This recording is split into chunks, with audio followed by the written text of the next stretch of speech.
Bienvenidos a Ruta ADN 40. Este 2019 se cumplen 30 años de la firma de la Convención sobre los Derechos del Niño, el tratado internacional en donde se enfatiza que los niños tienen los mismos derechos que los adultos y se resaltan aquellos derechos que por no haber alcanzado el pleno desarrollo físico y mental requieren de una protección especial. A pesar de que en 2014 se promulgó la Ley General para la Protección de los Derechos de las Niñas, Niños y Adolescentes, los avances que se han conseguido son limitados y si se consideran desde una perspectiva regional o de los grupos de población como las niñas y niños indígenas, los resultados todavía son más desiguales. Hoy nos acompaña Alicia Vargas, integrante de la Red por los Derechos de la Infancia en México, REDIM, y la diputada Paula Soto, integrante de la Comisión de Desarrollo para la Niñez del Congreso de la Ciudad de México. Acompáñenos.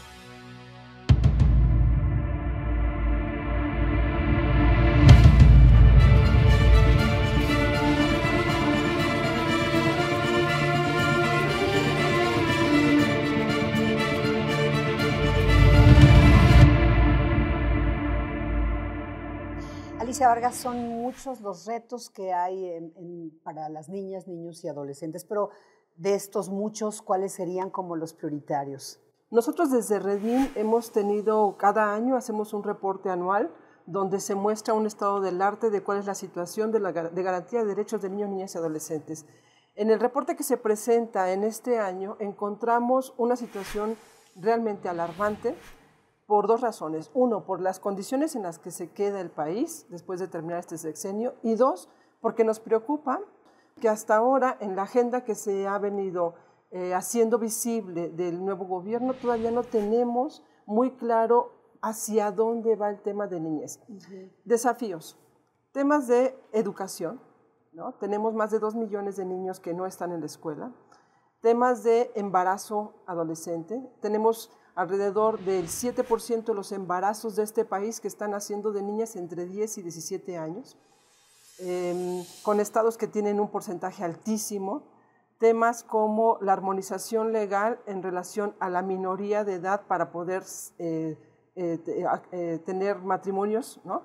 Asuntos como la impunidad, tenemos un grave porcentaje, o sea, 0% de casos que no se atienden por los medios jurídicos, tenemos delitos que no están siendo atendidos y tenemos un grave problema con la impunidad. Temas de desaparición de niñez, temas de trabajo infantil, prioritariamente en zonas rurales respecto a zonas. Hay una lista que me puedo quedar aquí un rato, ¿no? Pero lo que llama la atención, Paula Soto, es no hay agenda, sí hay agenda, se ha trabajado desde el Congreso. A ver, dinos, Paula Soto. Sí hay agenda, en la Ciudad de México hay una agenda grande y hay seriedad y compromiso para trabajar sobre el derecho de las niñas, niños y adolescentes. Uno, acabamos de aprobar la Ley de Derechos Humanos de la Ciudad de México. En esta, las niñas, niños y adolescentes son de los pilares de la ley, ¿no? De la Ley de Derechos Humanos. Creo que esa parte es importantísima. Tenemos claras los grandes retos que Alicia nos menciona. Alicia nos daba datos a nivel nacional, ¿no? Pero los retos también están en la Ciudad de México. De acuerdo al Coneval, 20 millones de niñas, niños y adolescentes están en algún nivel de pobreza a nivel nacional. Y la mortalidad infantil en los últimos 3 años no disminuyó. No se atendió el tema. Y según la OCDE, la Ciudad de México ocupa el 6º lugar en pobreza infantil. Entonces, esas son las cosas que estamos atendiendo. Por primera vez, en el Congreso de la Ciudad de México presentamos como Comisión de Asuntos de Niñez, todas las diputadas y diputados de todos los grupos parlamentarios que integramos el Consejo, una iniciativa que transversaliza la perspectiva de niñez en el presupuesto de la Ciudad de México. Vamos a ver ahorita qué nos dice Alicia. Por lo pronto los invito a ver la siguiente información. De acuerdo a la medición multidimensional de la pobreza 2016 del Coneval, más de 52% de las niñas, niños y adolescentes vivían en condiciones de pobreza y únicamente 19% tenía acceso a niveles de bienestar relativamente adecuados. Por su parte, el INEGI muestra que en México hay más de 3 millones de niñas, niños y adolescentes que trabajan, de los cuales casi el 90% lo hace en condiciones inapropiadas para su edad. Según los datos del Secretariado Ejecutivo del Sistema Nacional de Seguridad Pública, Del 2015 a noviembre del 2018, fueron asesinados más de 2.600 menores de edad. Otro tema referente a la niñez que es necesario atender es el del matrimonio infantil, ya que la edad mínima legal para contraer matrimonio es 18 años, lo que ya se ha armonizado en 24 estados de la República, pero aún faltan 7 códigos estatales por armonizar. Bueno, pues ahí están parte de los desafíos. Uno de ellos ciertamente es la desigualdad. Nos dice la diputada Soto que sí hay agenda. ¿Reconocen estos logros como sociedad civil, Alicia? ¿Y hacia dónde deberían encaminarse estas primeras acciones? Desde luego en la capital de la República, pero también a nivel nacional. Sí, sin duda los datos que yo mencionaba de la agenda pendiente y del estatus de la población se refiere al balance anual nacional que nosotros hacemos. Nosotros tenemos un reporte incluso por estado, así que los datos que tú nos presentas ahora, los avances que vamos teniendo en la Ciudad de México, sin duda los reconocemos y por supuesto hemos acompañado varias de estas iniciativas. Sí. Efectivamente, como lo mencionas, el sexenio pasado la Ciudad de México quedó prácticamente paralizada y en nuestro balance no podemos menos que mencionarlo. Los desafíos impresionantes, ¿no? Ya los acabo de mencionar. Uno de los temas más preocupantes son los sistemas de protección nacional, ¿no? Sistemas de protección de los derechos de niños, niñas y adolescentes. Es decir, los CIPINAS. Los CIPINAS, hay un órgano federal, el Sistema de Protección Federal. Que está en el ámbito de gobernación. Está en el ámbito de gobernación. En el sexenio pasado solamente tuvimos la convocatoria a 3 reuniones de consejo del Sistema de Protección. Pocas por el tiempo que se debe de tener. La ley nos establece un calendario propuesto y todavía no se ha propuesto hasta ahora cuándo vamos a tener la primera sesión del Consejo Consultivo del Sistema de Protección de Niñez del federal. ¿Por qué? Porque a partir de ese momento, digamos, se vienen como en avalancha el arranque del sistema de protección. En la Ciudad de México tenemos, yo soy parte del Consejo Consultivo del CISPINA de la Ciudad de México. No tenemos todavía una convocatoria, esperamos pronto que la vayamos a tener. Hemos tenido un acercamiento ya con las autoridades nuevas, pero me parece que aquí una muestra que nos va a medir y que nos va a dar indicadores tiene que ver cómo se define el presupuesto para que este sistema de protección arranque.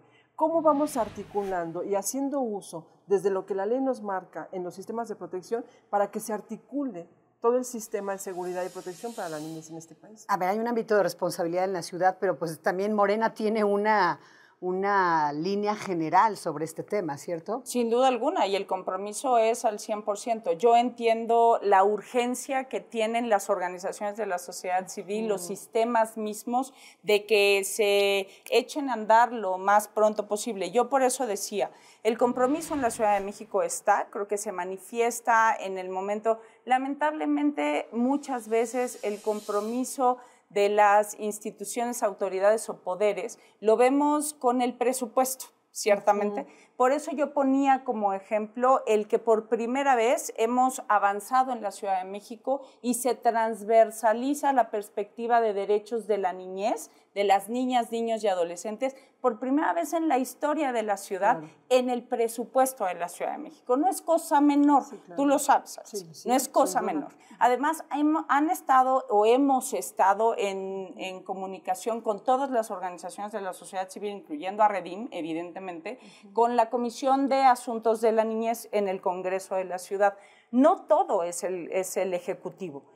Tenemos una división de poderes que tiene que funcionar y la sociedad civil nos tiene que ayudar a que esto funcione y tomar en cuenta también el trabajo que hace el legislativo. Yo entiendo que muchas veces nos vamos por las soluciones más rápidas, inmediatas, pero también los procesos a veces son complicados y después de haber recibido un país como el que recibimos, con los datos que estamos dando, como los 3 años de abandono o como los 6 años en el que no se avanzó en los derechos de las niñas y los niños, la verdad es que retomar el país en un punto cero, pues la verdad es que está siendo complicado, incluyendo a la propia Ciudad de México. Sí, ni pensar en este tema de los feminicidios o como bien dice Alicia, del matrimonio infantil, que faltan leyes por armonizar en varios estados. Alicia. Yo creo que hay 2 puntos importantes que resaltar de la administración pasada. No tengo ningún afán político aquí, es únicamente identificar, porque eso nos marca, digamos, es el parteaguas de lo que nos toca hacer ahora y que la ley nos obliga. Uno, que es la ley, justamente. 2014, la Ley General de Protección de Niños y Niñas, que es un paraguas que permite por primera vez, debemos aceptar que fue una ley que llegó desde una postura y afortunadamente los aliados legisladores, los senadores y la sociedad civil logramos que se transformara prácticamente en el 80% esa ley, pero que salió como incluso nuestro país tiene los compromisos internacionales que cumplir, que ese es otro punto, ¿no? Entonces, ese es un avance, digamos. Y desde ahí, me parece que algo que tiene como buen tino en ese momento es que el propio sistema quede en la ley. Entonces nos obliga a todos los estados, lo cual hace que en este momento Redim dice, pues vayámonos cumpliendo la ley. Eso es nada todo. Más. Nada más. Es decir, lo que la ley marca en términos del presupuesto que se tiene que asignar, del interés superior, de la cero impunidad, de los derechos y garantías, de protección y supervivencia de todos los niños, solamente con eso. Y sobre eso tenemos que armar una agenda, porque ahí justo los desafíos, tal como lo mencionas, es que nos dejaron muchas condiciones verdaderamente en ruinas. Yo estoy pensando en la infancia indígena. En la infancia indígena, no solamente en las zonas rurales, sino en la infancia indígena migrante que tenemos en la Ciudad de México, y no solo la migración internacional, sino la propia migración interna. Claro. ¿No? Si tenemos pueblos y comunidades indígenas en la Ciudad de México que no están siendo todavía suficientemente atendidos y que pareciera, hasta que no lo veamos directamente establecido en los programas, en los presupuestos, en las acciones, pareciera que sigue siendo invisibilizado. Creo que una de las señales más importantes a nivel nacional para quienes trabajan sobre los temas de las niñas, niños y adolescentes es justamente la ratificación de Ricardo Bucio al frente de CIPINA. Entiendo yo que la calificación y la solicitud de las propias organizaciones de la sociedad civil era esa. Se escuchó a las organizaciones y por eso vino la ratificación. La Constitución nos abre la puerta para atender con esa particularidad los derechos de las niñas, niños y adolescentes en todas sus características y condiciones propias, personales. Entonces, ahí estamos. Pues ahí están las dos posiciones, les agradezco mucho. Es apenas una probadita, la verdad las cifras son muy dolorosas, son fuertes, alarmantes. Es urgente resolverlo, coincido con ambas y bueno, pues cada una desde su trinchera. Por lo pronto, aquí ya se reencontraron y seguramente van a hacer algo. Muchas gracias. Gracias, diputada. Gracias, Alicia, de verdad. Muchas gracias. Y gracias a usted por habernos acompañado en una emisión más de Ruta ADN 40.